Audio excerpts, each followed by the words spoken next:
Was 2 years old when this church was born. How about that? The organization back then, CDEA, now Ignite Church Planting. We continue to plant churches, and we are blessed by you. So thank you so much for the help you give to us as well. But I bring you greetings and congratulations from Ignite Church Planting. We are grateful for the way that God is using this church right here to bring Jesus to this region of the city, because you are. You are. And there are many ways this church has chosen to stand out through the years and show Jesus and shine him very brightly and very clearly to people. And I'm confident, as Paul said, the good work that Jesus began here is going to continue into the future. Amen? Amen. All right.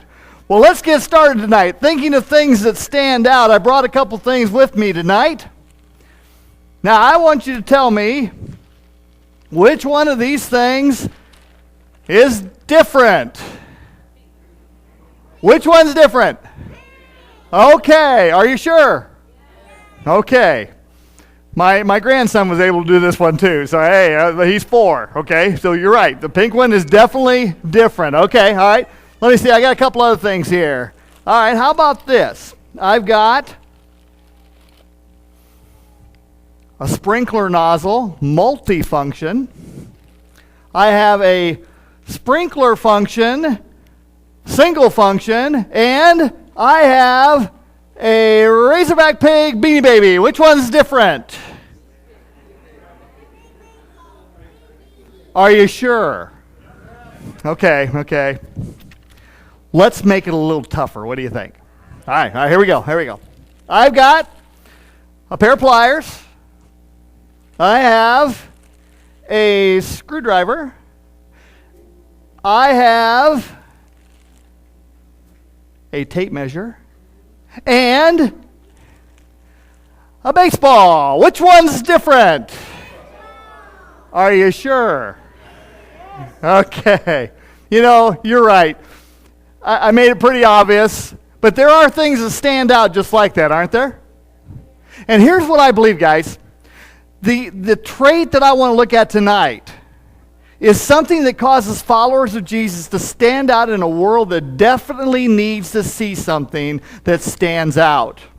And the trait that we're going to look at tonight is just that. It is so different from what anybody else experiences that people look at us and say, they've got something different. And you know what it is? Hope. Hope. It makes us different from anybody else in the world. And that's what we're going to look at today. That's why I entitled this message, The Difference Maker. Because hope in Jesus is what sets Christians apart from anyone else in the world. Now, we all understand hope, right?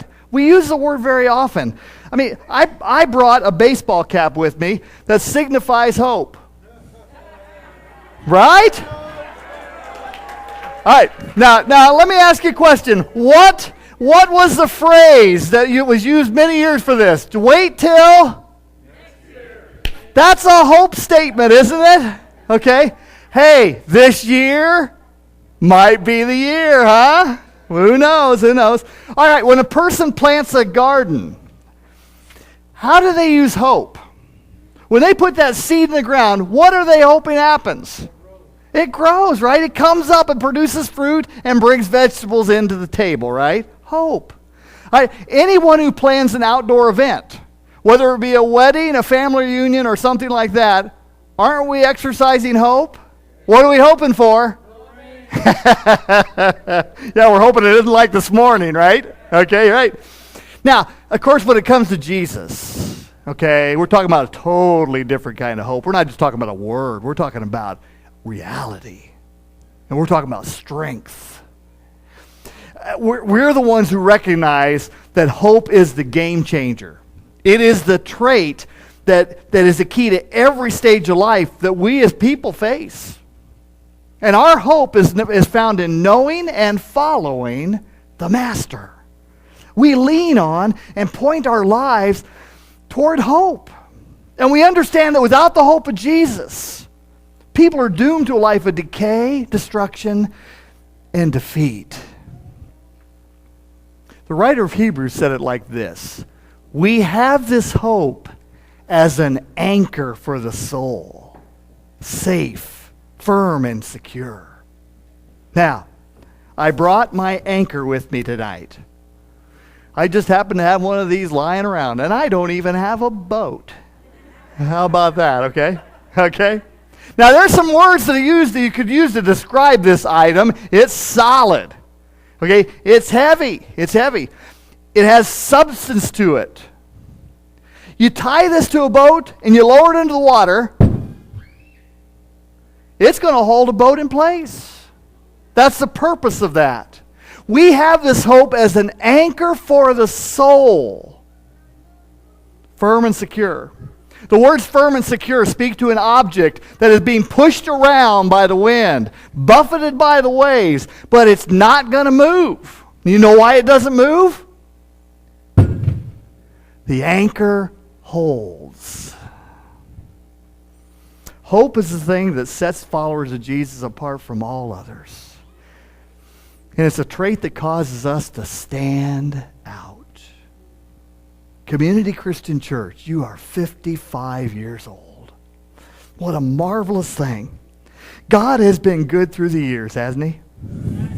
Now my question for you is, though, is God done with you? The way I look at it, we're just cracking open the door to start a new chapter, right? 55 years, wonderful. Hey, we need to look forward in hope to the future. So with this in mind, I'm going to ask you to think about two things as we regard the anchor of the hope in Jesus that we have. The first thing I want to ask us to do, I want to ask you to embrace the hope. And this talks to us, okay? This talks to we who are followers here. It's one thing to say that we have hope. It's a totally different thing to live hope, right? 2 weeks ago, let me explain this. What does it mean to live hope? 2 weeks ago, I joined our newest church planter on a prayer walk. And when I pulled up to meet Dwayne, he was waiting outside his apartment, and he got into the car, and I said, so where do you want to go today to pray? And he looked at me like this. He said, I'm thinking Austin. What do you think? Now, Dwayne grew up in the Austin neighborhood of the city of Chicago. You guys have heard about that. It's one of the most dangerous neighborhoods in the city. Okay? In fact, Dwayne's told me, he said, I'm afraid to walk there. He's an African-American guy. He said, I'm afraid. So he says, what do you think? And I said, let's go. God's walking with us, right? Okay? So, when we arrived at the school where he feels he wants to have a ministry presence, before we got out of the car, I said, listen, I want to show you what God showed me today during my devotional time. And I read this to him. Here's what Jesus said when he was talking to Paul in a vision in Acts 18. He said, do not be afraid. Keep on speaking. Do not be silent. For I am with you.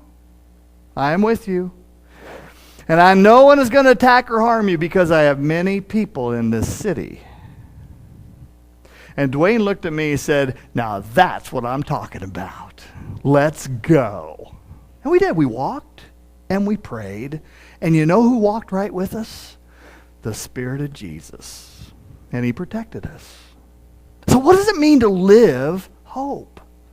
I think we need to live like we believe the promises of God, don't you? Promises like his presence. Now, I love this verse in the Bible, Psalm 23:4. Even though I walk through the valley of the shadow of death, I will fear no evil, for you are with me. Your rod and your staff, they comfort me. That is a presence word, isn't it? I am with you. Oh, I love that.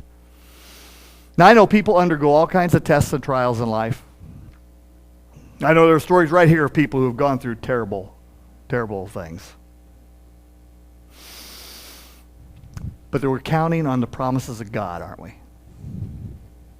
Hope is something we can hold on to. And when challenges get deep and the obstacles seem too steep, we have to hold on to the anchor. Because I'll tell you what, the anchor never lets us go. He holds. My sister-in-law is a great example to me of this, guys.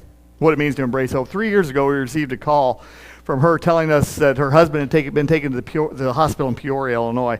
We rushed over to meet her there, and after some time, we discovered he'd had a stroke. Okay, he's 59 years old. He sat in a coma for 3 months. Okay, we prayed and prayed for God to do a miracle in Tony's life. And after a few months, he came home. However, he is not the man he was at all. And I'm sure I'm not alone in asking God, why? Why? I don't understand the purpose of this one. But I've come to the realization, I don't have to understand the purpose. I just have to trust him. Right? I've got to hold on to the anchor. And my sister-in-law puts it very well. She said, I can't spend my time thinking, what if? I'm just thankful for every day I have, and I go from there. And you know what that is? That's hope. And we all have the hope of the future when one day Tony's going to be changed into a much better man than he ever was, right? That's the hope we have. If we truly have hope in Jesus, it should affect everything about us, shouldn't it? It should affect our attitude.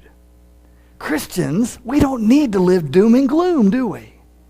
We should be some of the most optimistic people in the world. We know how the game ends, right? All right. It should affect our talk. We should not be afraid of telling others why we are the way we are. Hey, let Jesus shine out of us. We live with hope. We're not dragged down by the gravity of the world around us. This is a picture of my grandson and my granddaughter. Okay? I left them with their grandmother to come up here tonight, and I love being here. Okay? I love being here. But boy, I love those two, I'll tell you. They are so much fun. Okay? So he went to preschool the other day. And the weekend before he went to preschool, I told him repeatedly, Garrett, you are smart, you are loved, you are treasured. You belong to God, and you are specially made. Now, you know why I told him that over and over again? Because I know when you get to school, kids don't always hear those kind of things from their peers, do they? Okay? And I wanted him to remember who he is and remember how he's loved.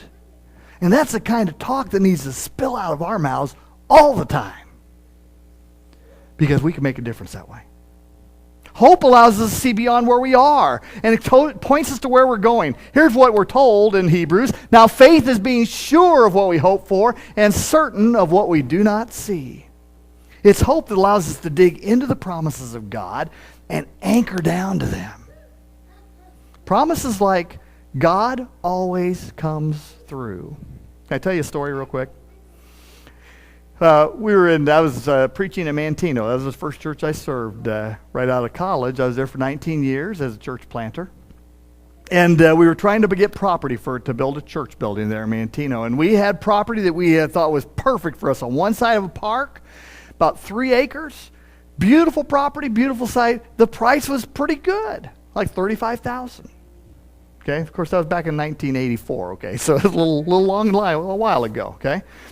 But right before we were ready to sign the contract, it fell through. The guy said, I can't do it because I don't want you guys to build too quick. I don't want you to pay it off too quick. I don't know what the deal was, but it just fell through. So I went to a meeting that night. I went to an evangelist meeting up in Munster, Indiana, and you know what I did? I griped to God the whole way there. I complained, okay, all the way there. And I told him, I said, I'm going to complain all the way to Munster tonight, okay? Father. So I did. And then when I left Munster, I said, okay, I'm done complaining. I just figure you got something else in mind. I don't know what it is, but you're going to have to show me. And then I went on vacation. 4 weeks later, my guys called me. I was on vacation. and the guy called me and said, okay, we've got property. It's right on the other side of the park. It's double the acres and it's half the price. What do you think? And I looked at the Lord and I said, I get it now. Okay? I may not be the sharpest pencil in the pack, but now I understood, right? Okay? God is always at work, even when we don't get it. See, the anchor of hope, it holds us especially strong, though, through the valley of the shadow of death. Christians approach this time of life different than other people do. And it's all because of Jesus. I remember a friend of mine who helped me start 2 new churches. Originally, he and his wife told me, we're just going to pray for you when you go to start the new church in Plainfield. And they ended up showing up. They became some of the anchors of the church there, and then came over and helped us start another church in Joliet. Just incredible. He was over in his early 70s at the time. But he got sick. And when I heard how desperate the situation was, I visited him in the hospital. He was fully lucid. We talked and we laughed for about a half an hour together, reminiscing about the ways we'd seen God at work in our lives. And after praying for him, I was leaving the room, and just as I got to the door, he said, hey! I turned around and said, yeah, Tuffy? He said, Lance, I'll see you on the other side. And I said with a smile, yes, you will. Hope makes Christianity different than any other thing people can see and experience. And it's all because of Jesus. You see, guys, we have something. Hope sets us apart. We know the end of the story. Yeah, I've DVR'd games before, that I wanted to watch. And sometimes I'll tape them and I'll hear the outcome of the game before I have a chance to watch it. And you know what? If my team wins, I go ahead and watch it, but I watch it with no tension whatsoever, right? Because I know the outcome. Okay, here's what I want you to know. Our team wins, right? Okay, hey, I think that deserves an applause to the Lord, right? Because, that's Him. That's Him. It's not us. It's not us. We win, okay? It changes everything, okay? So we need to embrace that reality ourselves. Secondly, okay, and more urgently, we need to extend the hope to others, okay? Now here's where it gets kind of neat. We need to do this. What would it be like to be anchorless? Now you probably know people who fit that description, don't you? They're just floating around. Okay, they're floating around. Let me put it to you like this, okay?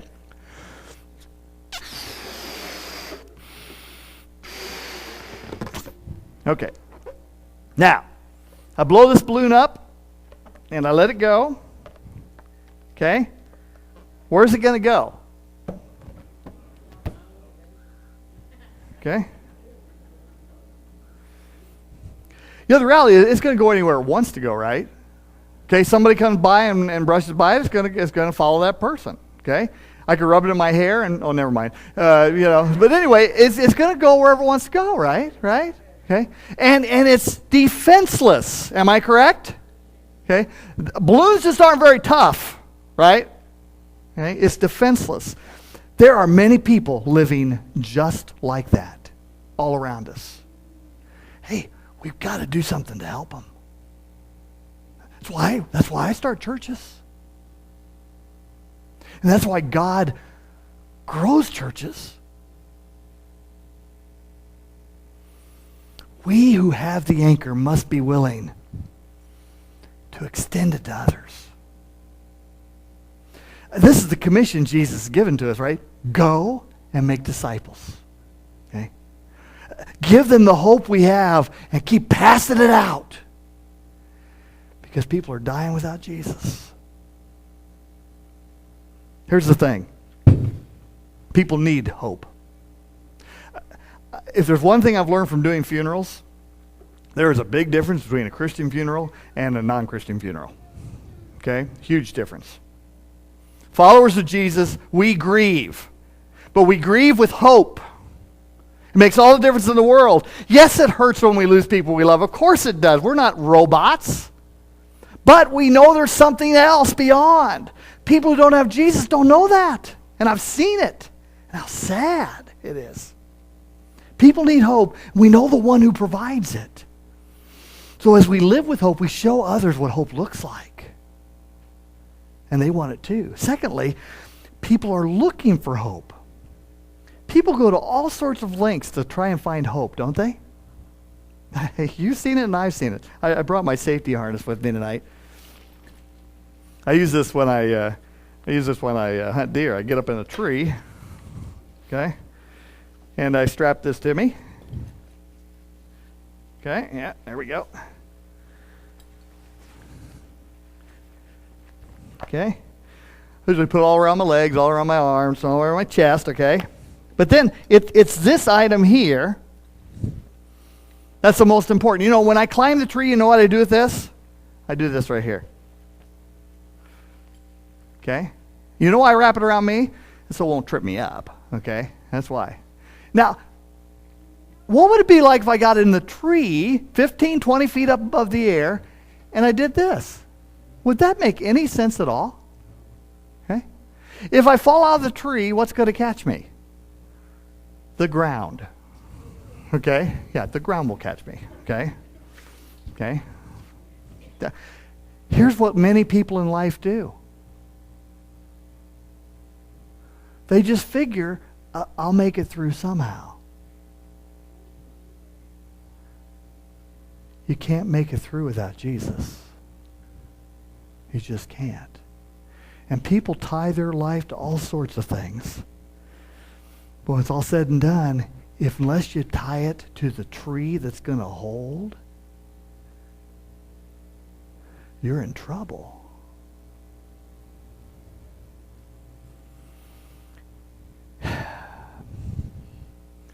What does hope have to do with Community Christian Church's 55th anniversary?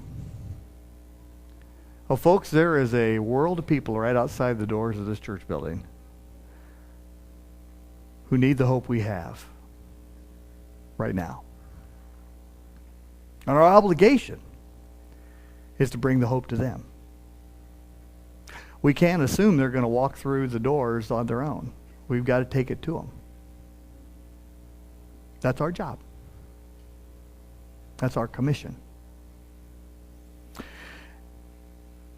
I want to help people find the hope that only Jesus brings. I'm working with 3 people right now in my hometown, and I'm just bringing Jesus to them. And I'm being relentless because I've realized, okay, I'm 57 years old. I don't have a long time left to go. I want to bring as many people with me as I can. I know where I'm headed. I have no doubt of that. I ride a motorcycle. Okay? I have no doubt where I'm headed. Okay? Okay? Okay? I've got hope. I got hope. Okay? But we start churches around Chicagoland because we want to bring the hope of Jesus to people. Period. And I want to continue to encourage you as this church here. Continue to think about sponsoring another church. We need to reach more people of Latino background right around here. Okay? I'm not satisfied with what we've done to this point in time. I want more. Okay? That's coming from me. And I guess since I'm leading it, it's coming from me. Okay? Okay? I want to reach more people groups right here in Chicagoland because God's brought the world to us. And we need to do it. So I'm going to stop here. All right. I'll stop here. I do have a couple challenges for you, okay? First of all, I'm going to give you, David, would you help me here for just a moment, please? I've got 4 bags of sunflower seeds. Okay, would you just get them started and get people? We're going to have a bag of sunflower seeds coming to you. These are sunflower seeds you could plant. Okay, so here's what I want you to do with these. I want you to take a seed as a reminder of hope. You remember we plant seeds in the garden with the hope they're going to come up. You plant that, water it, let the sun take over. Who knows what could happen? You could have a sunflower that produces thousands of seeds, okay? I mean, they do produce a bunch of seeds out of the heads of these things, all right? So I just give that to you as a reminder of hope, okay? So take one of those and put it somewhere as a reminder. Secondly, I want to ask you to spend time with Jesus, okay? You read about him right here, okay? Right here in this book, okay? I always ask people to do this as an ending challenge for a message, okay? Because I realize how important it is to connect with the one who brings hope, okay? So read about Jesus this week, okay? Just take some time each day and read about Jesus, please. And then last but not least, hope is something that is meant to be shared. I want you to think about one person you know that you need to talk to about Jesus. And I know it's scary. I know it's scary to do. I still clench up at times. But you know what? Just because it's scary doesn't mean we're not supposed to do it. So here's what I want to ask you to do. I want to ask you to think of the one person you know who doesn't know Jesus, and I want you to think about, I want you to talk to them this week. That's my challenge to you. You can do with that what you want to. But I guarantee if you step out and talk to somebody about Jesus, it could change their lives forever. And that's what we have to do as followers of Jesus. 55 years of life. Yeah, what a marvelous 55 years it's been. But you're just beginning. You're just beginning. Let's start each day as a thought of what's coming ahead. And let's reach out, extend the hope to others as we embrace the hope ourselves, all right? Let me pray for you. Father, I thank you so much for this church. I thank you for what you have done through the years, through the ministry here. But Lord, we know that we're not done. And we're not even close to being done. Father, I pray for every person here that you will allow them to reach out and extend hope to somebody this next week. To talk to the people they know who need Jesus. Just one person, one person. And Lord, as each one of us reaches out to one, we pray we'll see lives change as people commit their lives to you. Because we know the hope we have is hope that's meant to be extended. Father, I thank you again for the church. Bless and protect. And I pray the next 55 years will be even better than the 55 years we've had to this point in time. In Jesus' powerful name, amen.